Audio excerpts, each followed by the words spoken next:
ஹாய்ங்க. அம்மா diary YouTube சேனலில் இன்னைக்கு பருப்புஞ்சாப்பாடு, கோயம்புத்தூர் பருப்புஞ்சாப்பாடு செய்யலாம். எனக்கு தெரிஞ்ச ஸ்டைலில் நான் செய்கிறேன், நீங்கள் பாருங்கள். அடுப்பு பற்ற வச்சிடலாம். இதுதான் இன்க்ரீடியன்ட். ஒரு பெரிய வெங்காயம், 10 சின்ன வெங்காயத்தை 2ஆக கட் பண்ணி வச்சுருக்கிறேன். தாளிக்கிறதுக்கு கருவேப்பிலை, இஞ்சி பூண்டு பேஸ்ட் கொஞ்சம், 2 பச்சை மிளகா, 2 வரமிளகா, கொஞ்சம் வரமிளகாத்தூள். இவ்வளோதானுங்க. ஆயில் ஊற்றிடலாம்.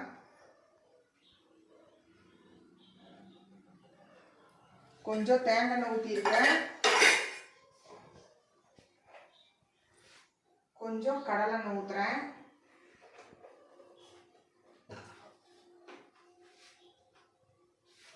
கொஞ்சம் பட்டர் ஃபஸ்ட்டு கூட போடுறேன். பட்டர் போட்டிங்கன்னா நல்லா டேஸ்ட்டாக வரும், அதுக்காக. எண்ணெய் காஞ்சிருச்சு, கடுகு போட்டுடலாம்.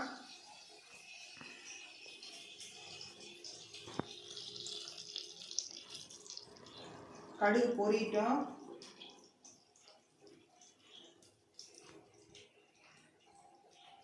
கொஞ்சம் சீரகம், கொஞ்சம் சோம்பு, 2 பட்டை, இதெல்லாம் போட்டுடலாம். நல்லா பொரிட்டுங்க. பொரிஞ்சாச்சு. இனி கருவேப்பிலையை முதலையே போடக்கூடாது. ஏன்னு கேட்டிங்கன்னா தெரிக்கும். அதனால் முதல்ல வெங்காயத்தை போட்டு அப்புறம் கருவேப்பிலை போட்டுடலாம். வதக்கிடலாம்.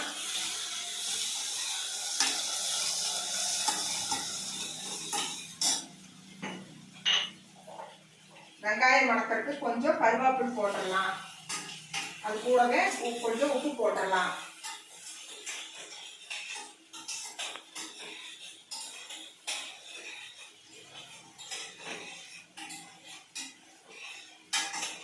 ஒரு அடுப்பில் சாப்பாட்டுக்கு தேவையான தண்ணியை சிம்மில் வச்சு விட்டுருக்கிறேன். இன்னைக்கு நான் கொஞ்சம் வித்தியாசமாக செய்கிறேன். என்னன்னு கேட்டிங்கன்னா, மில்க் மிஸ்ட் பட்டர் 1 ஸ்கூப் போடுறேன். முதல்ல கொஞ்சம் போட்டேன், மறுபடியும் கொஞ்சம் போடுறேன். எதுக்குன்னு கேட்டிங்கன்னா, நல்லா சாப்பாடு பசவாக இருக்கும், அதுக்காக போடுறேன். நீங்களும் போட்டு செஞ்சு பாருங்கள், தெரியும். வெங்காயம் வதங்கின உடனே நம்ம இஞ்சி பூண்டு பேஸ்ட் போட்டுடலாம். இப்போ போட்டோம்னா தான் சரியாக இருக்குது. எல்லாரும் பூண்டும் இஞ்சியும் தட்டி போடுவாங்க, சில பேர் பூண்டு மட்டும் போடுவாங்க. நம்ம என்ன பண்ணுறோன்னு கேட்டிங்கன்னா, இஞ்சி பூண்டு பேஸ்ட் போட்டு செஞ்சோம்னா நல்லா இருக்கும். நாங்கள் அப்படி தான் செய்வோம். அதனால் இஞ்சி பூண்டு பேஸ்ட்டு ஒரு 1/2 ஸ்பூன் இல்லைன்னா ஒரு 3/4 ஸ்பூன் போட்டேன். இது வதங்கக்குள்ள கொஞ்சம் நம்ம மஞ்சப்பொடி போட்டுக்கலாம். அப்போ இஞ்சி பூண்டு பேஸ்ட் மஞ்சப்பொடி கொஞ்சம் போட்டாச்சுங்க. பச்சை மிளகாய் 2, வரமிளகாய் 2, அதையும் போட்டாச்சு. கொஞ்சம் வணங்கிட்டு அதுக்குள்ளே தண்ணி கொதிச்சிருச்சான்னு பார்த்துடலாம். கொதிச்சிருச்சு, கொஞ்சம் சிம்மில் இருக்கட்டுங்க. இருக்கு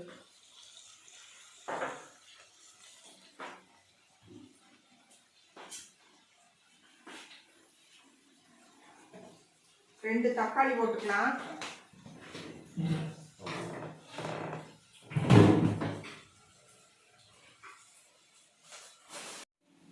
தக்காளி 2 போட்டுக்கலாமுங்க.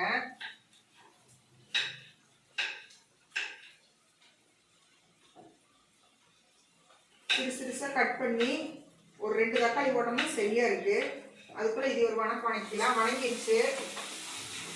நீ அவ்வளோதான். தக்காளி போட்டு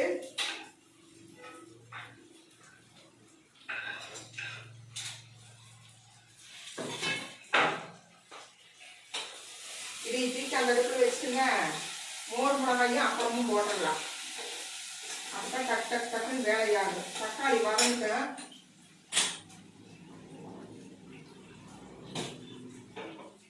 தக்காளி வதங்கணும்னா கொஞ்ச நேரம் மூடி வைக்கணும். அப்பதான் தக்காளி உங்களுக்கு கொஞ்சம் சீக்கிரமாக வதங்கும்.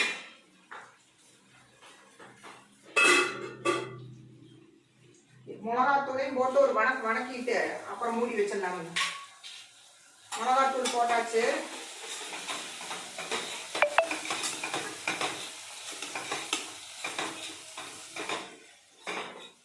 கொஞ்சம் சிம்ல வச்சு மூடி வச்சிடலாம். அதுக்குள்ள நம்ம பருப்பு சாப்பாட்டு கடிச்சுக்கிறதுக்கு ஏதோ ஒன்று வேணும் இல்லைங்களா, அதனால நம்ம வந்து மோர் மிளகாயும் அப்பளமும் போட்டுடலாம்.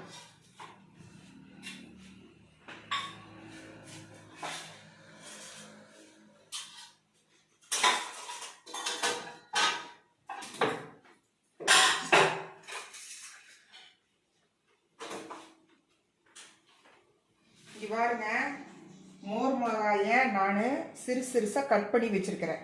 அப்படியே போட்டு பொரிச்சோம் அப்படின்னா ஒரு இடத்துல பொரியும் ஒரு இடத்துல பொரியாம போகு.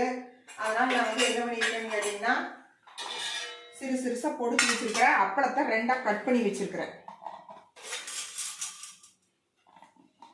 கொஞ்சம் நம்ம தேங்காய் ஊற்றிக்கலாம், அப்பதான் அந்த மணம் வரும் மோர் மிளகாய்க்கு.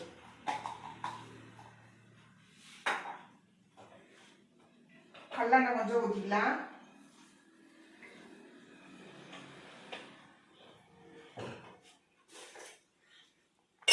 அப்படியே தக்காளி வதங்கிடுச்சான்னு பார்க்கலாம். இன்னும் கொஞ்சம் வதங்கணும். நல்லா வதங்கிட்டு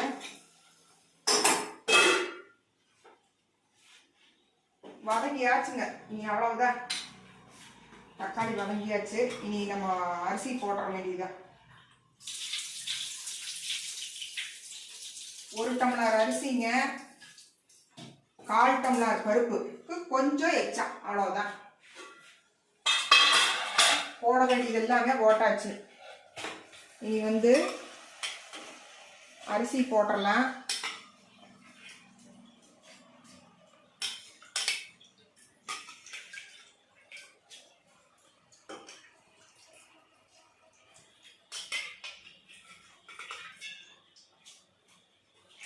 அவ்வளோதானுங்க. இங்கே பாருங்க, எண்ணெய் காஞ்சிருச்சு. பருப்புஞ்சோறுக்கும் எல்லாம் கரெக்டாக பதம் சரியாயாச்சு. இனி உப்பு போட்டுட்டு தண்ணி ஊற்றிடலாம். அது கொதிக்கிட்டு ஒரு கொதிக்கிட்டு தண்ணி சுடுதண்ணி முதல்லையே நான் கரெக்டாக அளந்து ஊற்றி தண்ணி வச்சுருந்தேன், அதையும் ஊற்றிடலாம். பாருங்க, அது ஒரு நல்ல ஒரு கொதிச்சு நல்லா வரட்டு. அதுக்குள்ள நம்ம வந்து என்ன பண்ணலாம் தெரியுங்களா, அப்பளத்தை பொரிச்சு எடுத்துடலாம். நீ கொத்துமுத்தலையும் தேங்காய் பூவும் போடுற வேலை தான் பாக்கி.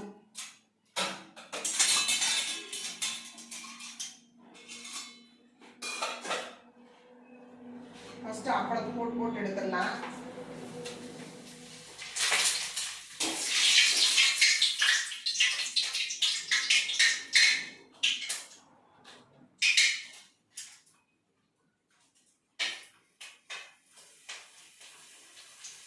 உங்களுக்கு அரைவாசியை கட் பண்ணா ரொம்ப எண்ணெய் குடிக்காது.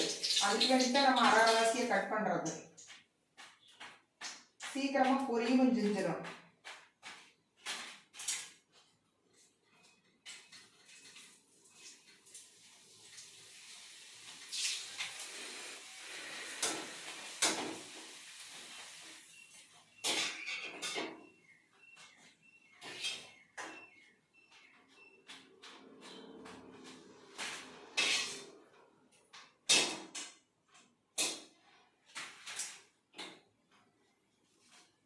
கருகாமல் இருக்கணும்னா கொஞ்ச நேரம் ஸ்பீடு பண்ணிக்கணும், கொஞ்ச நேரம் ஃபாஸ்ட் பண்ணிக்கணும். இந்த மாதிரி 2 பண்ணித்தான் நம்ம பொரிச்செடுக்கணும். இல்லைன்னு வச்சுக்கோங்க, அப்பளத்தினுடைய நேரம் மாறி போயிடும். இப்போ பாருங்க, கரெக்டான பதத்தில் எல்லாமே பொரிஞ்சாச்சு. இனி அவ்வளோதான்.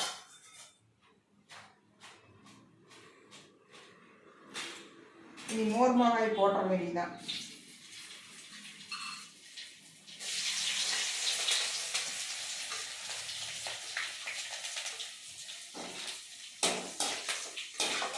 ஆஃப் பண்ணிடலாம். பொரிஞ்சாச்சு, எடுத்துடலாம்.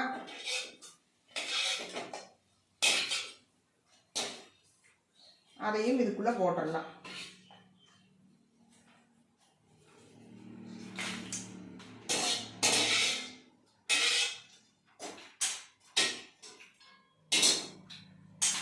இது எல்லாம் கொஞ்சம் ஓரம் கட்டிடலாமுங்க. அப்போ வேலை செய்யறதுக்கு நமக்கு கொஞ்சம் ஈஸியாக இருக்கு. இதெல்லாம் உங்களுக்கு வேலை இல்லை, அப்பளம் வேலை முடிஞ்சுது.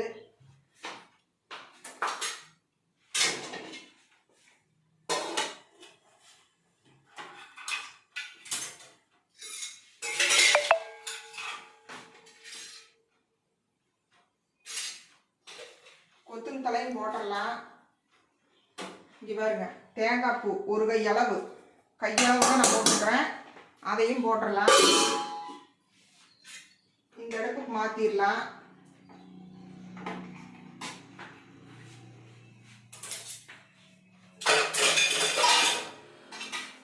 எல்லா வேலையும் முடிய கை நம்ம அதையெல்லாம் கரெக்ட் பண்ணி ஒரு ஓரமாக போட்டுடலாம். அப்பதான் நம்மளுக்கு பாருங்க, 5 நிமிஷத்துல எல்லாம் ஓகே பண்ணியாச்சு. அவ்வளோதான். உப்பு சரியா இருக்கான்னு மட்டும் பார்க்கறதுக்கு இந்த அடுப்புக்கு மாற்றணும்.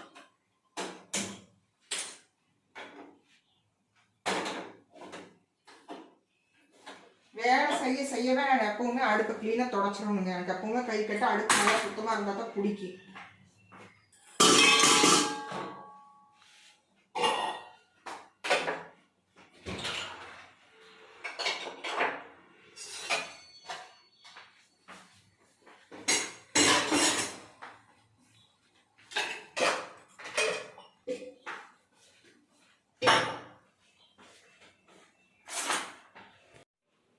பாருங்க, நெய் கொஞ்சம் ஊற்றிக்கலாம், அப்போ தான் நல்லா இருக்கு பருப்பு சாப்பாடுக்கு. நல்லா 1 ஸ்பூன் நெய் ஊற்றிருக்கிறேன். கடைசி எண்டிங்கு நம்ம வெங்கடேஷ் பட் சார் சொல்கிற மாதிரி இவனை ஊற்றுனா தானுங்க இது சரியா வரும். அப்படி மினுன்னு இருக்கும் பாருங்களேன். இனி அவ்வளோதானுங்க, விசில் விட்டுற வேண்டியதுதான். உங்களுக்கு பருப்பு சாப்பாடு ரெடியான உடனே இது எல்லாம் எடுத்து வச்சு லஞ்ச் பாக்ஸில் உங்களுக்கு நான் போட்டுறேனுங்க. அம்மா டைரி யூடியூப் சேனலை மறக்காம சப்ஸ்கிரைப் பண்ணுங்க, லைக் பண்ணுங்க, ஷேர் பண்ணுங்க.